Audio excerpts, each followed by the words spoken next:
İnsanlar bilmeden, insanlar farkında olmadan bu ürünlerin ister istemez gramajları düşürülüyor. Ve bu gramajlar düşürüldükçe ister istemez bu konuda hepimiz de bu konuya vakıfız.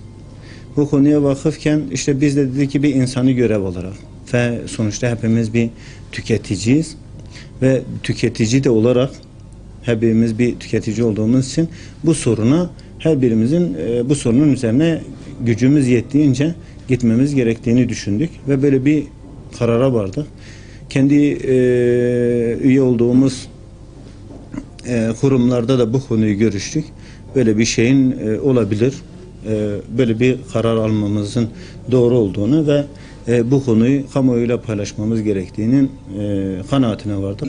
İşin yasal düzlemini bilmiyoruz. Bu konuda aldatma olup olmadığını, ama şunu çok iyi biliyoruz ki insanlar bu konuya vakıf değil. Yani insanlar vakıf değil derken gerçekten bir de şu var, yani mesela 700 gram 400 grama düşmüş ve bugün 6 kilogramlık bir deterjan şu an 5 kilogram olarak satılıyor. Tamam, belli bir kanuni düzlem oluşturulmuş olabilir. Buna bir itirazımız yok. Ama bunu tüketici bilgilendirilmesi açısından yani bir şey olarak, aldatmaca olarak görebiliriz yani. Çünkü tüketici bu konuda şey yapılmadı, yani bilgilendirilmedi yani. Bilgilendirilmediği için de tüketici mesela bir gün geliyor 5 kilo, bir gün geliyor 4 kilo. Hatta bunun ileride ayçiçek yağlarına da hatta şu an yeni alternatifler oluşturmaya başlamış durumdalar. Ve ayçiçek yağları da şu an mesela 4,5 kilo litre, 4 litre olarak önümüze servis ediliyor. Tabii yarın öbür gün bir bakacaksın 5 litre kalktı, 4,5 litre halkın önüne, sofrasına geldi. Ve halktan bizim beklentimiz bu konuda gerçekten birilerini sorgulamaları lazım yani. Ha, bu konuda bir sıkıntı yaşamıyor muyuz? Yaşıyoruz. Biz her gün yeni bir barkod açmak zorunda kalıyoruz. Ve bu istersen bizim stoklarımızı alt üst ediyor. Ve halk da gerçekten bu konuda çok büyük maddi zararlara uğruyor. Yani 700 gram ml olan bir şampuan şu an 400 ml'e düşmüş durumda. Fiyat hemen hemen aynı. Ambalaj hemen hemen ambalajın boyutunu da hemen hemen aynı tutuyorlar. İnsanların farkındalığını şey yapmak için, yani yok etmek için. Bunları bence birilerinin sorgulaması lazım.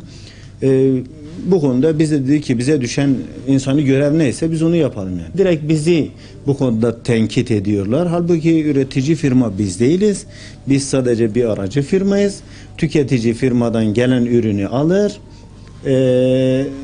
halkımıza ve tüketicilerimize bunları şey yaparız yani. Üretici firmadan alır, tüketicilere bunu servis ederiz. Biz sadece bir köprü görevi görüyoruz. Yani bu konuda gerçekten biz de muzdaribiz. Yani biz ister miyiz ki gerçekten, yani bugün 700 ml olsun. Ha, bu konuda firmaların tabii çeşitli emelleri var. Yani insanlar diyor ki yani 700 gram ayda 10 tane satacağıma 400 gram ayda 20 tane satarım.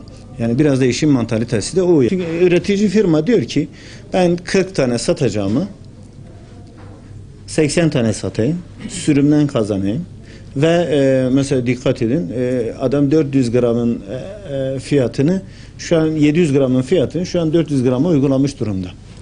Ve gerçekten de bu işleri başarıyorlar yani.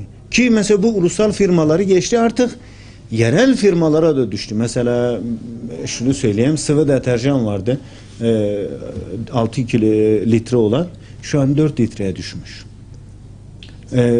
Çamaşır suyu var. 6 litre olan çamaşır suyu 4 litreye düşmüş. 4.4 litre olan bir çamaşır suyu 4 litreye düşmüş. Yani bunlar tamam, belli bir kanun düzleminde ilerliyor, işliyor olabilir. Ama bu konuda yani bir bilinçlendirme yapılsın.